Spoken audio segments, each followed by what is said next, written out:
Hello everyone and welcome to today's ELA video in which we are going to be looking at easy, simple ways to identify evidence within a text.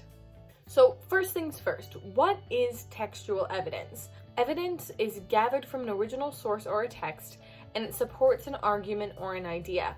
Evidence can be a quotation or a paraphrased idea or a description of the text that you have been reading. If you're ever asked a question and it follows up with why, they're asking you to provide evidence for your answer. A lot of times you're asked to provide evidence for your answer. This is because your teachers or maybe the MCAS wants to make sure that you're not just making things up. They want to make sure that you are getting your answers from the text and stories that you have already read. There are a couple of different strategies that can be very, very helpful when identifying evidence within a text. And those are rereading, taking notes, underlining, color coding, and highlighting. Now, you're not going to necessarily use all of these every single time. My suggestion is you test each different strategy out and then find which one works best for you and continue to use that one as you continue your ELA studies. So what we are going to do today is I am going to read a short story entitled Fiona Famous, and then we are going to be presented with a question.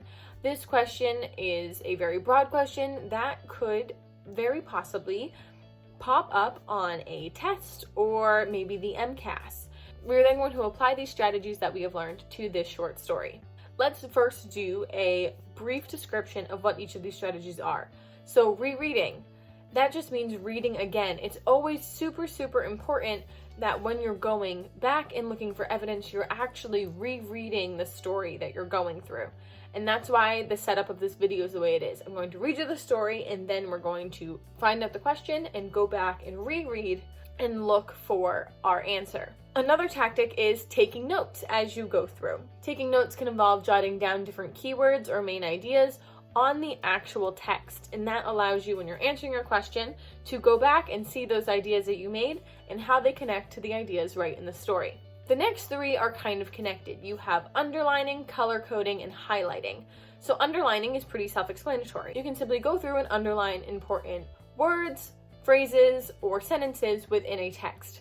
These words, phrases, and sentences are going to be what answers the question that you need to answer. Highlighting does the exact same thing, but it's just using a different writing utensil. So it's a pen versus a highlighter. This just comes down to personal preference or maybe what writing utensils you have that day. The next idea of color coding is especially helpful if you're trying to answer multiple questions at once. Let's say you're asked to write a short paragraph in which you have to answer 3 questions. And each of these questions need to be cited with evidence from the text. What you can do is you can make question number 1 red, question number 2 blue, and question number 3 green. And now when you go back through your text, when you find something that relates to question number 1, you can underline it or circle it and write notes about that in the color red. And when you come about question number 2, you would do the same but in blue. And when you come across question number 3, you would do the same but in green. Color coding is really, really helpful when trying to answer multiple questions. For today, this is a story I'm going to be reading. It's entitled Fiona Famous, and here it goes. Fiona Famous was a very popular girl at school. She was clever and fun and got on well with everyone. It was no accident that Fiona was so popular. From an early age, she had made an effort to be kind and friendly to everyone. She invited the whole class to her birthday party, and from time to time, she would give presents to everyone. She was such a busy girl with so many friends that she hardly got a chance to spend time with individual friends. However, she felt very lucky. No other girl had so many friends at school in the neighborhood. But everything changed on National Friendship Day.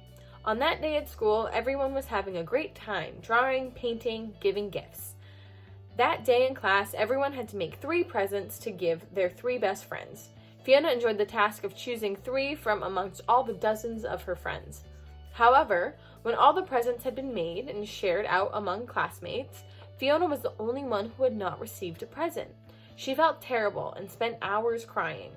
How could it be possible? So much effort to make so many friends, and in the end, no one saw her as their best friend.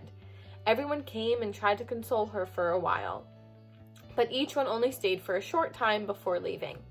This was exactly what Fiona had done so many times to others. She realized that she was a good companion and acquaintance, but she had not been a true friend to anyone. She had tried not to argue with anyone. She had tried to pay attention to everyone. But now she had found out that that was not enough to create true friendship.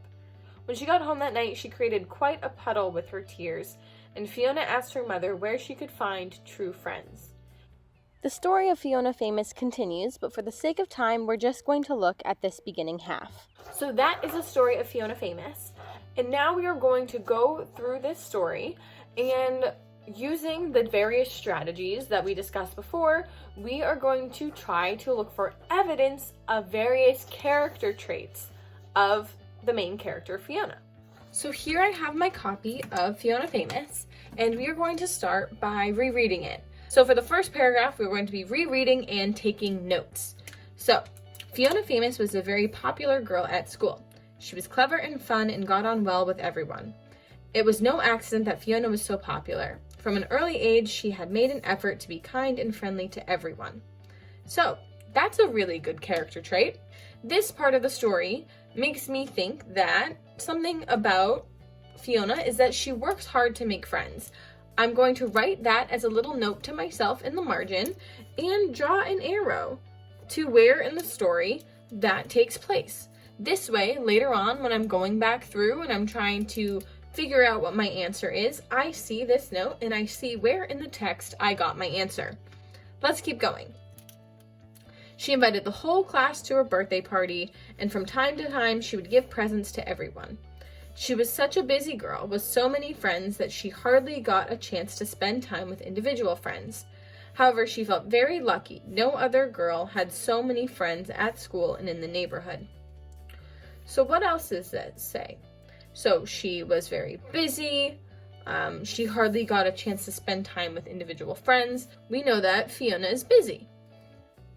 This is another note that I'm making and drawing a line and an arrow to where it tells me that. So this is the strategy of note-taking. For the next paragraph, I am going to be underlining. But everything changed on National Friendship Day. On that day at school, everyone was having a great time, drawing, painting, giving gifts.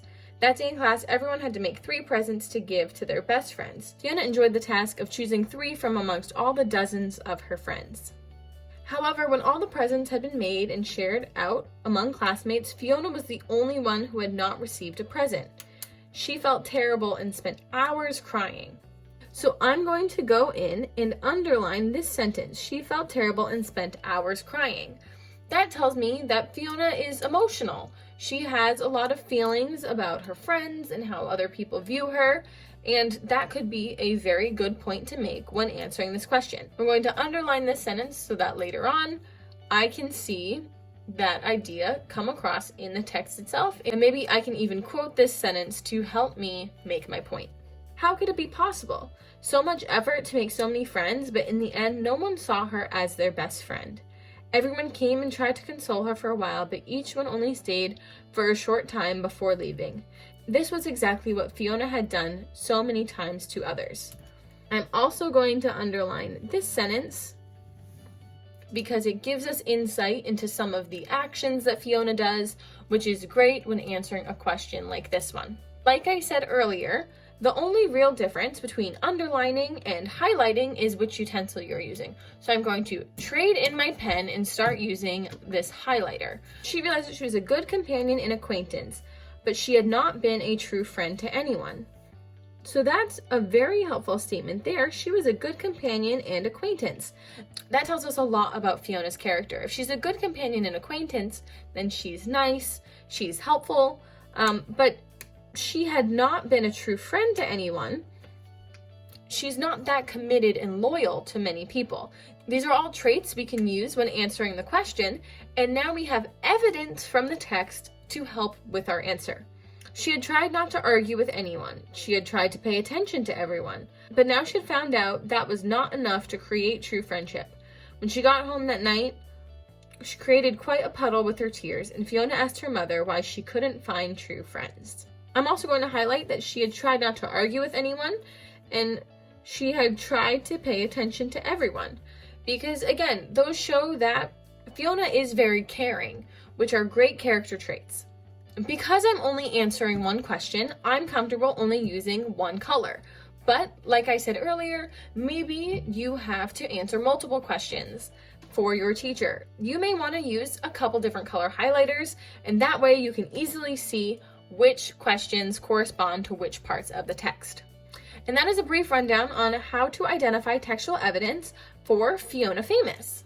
Like I said, there are a couple of different options of great ways to identify evidence within a text. So what you want to do is try them out, see which ones are most successful for you, and then stick with it. Keep going, and the more and more you practice, the easier it will be to identify evidence within a text. I hope these little strategies can prove helpful when trying to find evidence to help support your answers. So great job, and keep up the good work.